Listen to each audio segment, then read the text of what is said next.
चला तर बनवूया बटाटा क्रिस्पी। मी बटाट्यांना छान असे लांबसर कटिंग केलेले आहे। त्यामध्ये 2 चमचे कॉर्नफ्लोअर, 2 चमचे मैदा, चवीनुसार मीठ टाकून मिक्स करून डीप फ्राय करून घेतलेले आहे।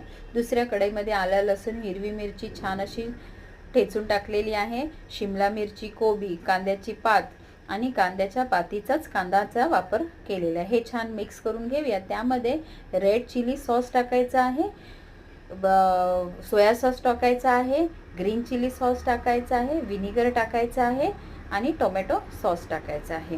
हे छान मिक्स करून झालं की त्यामध्ये चवीनुसार मीठ आणि साखर टाकायची आहे।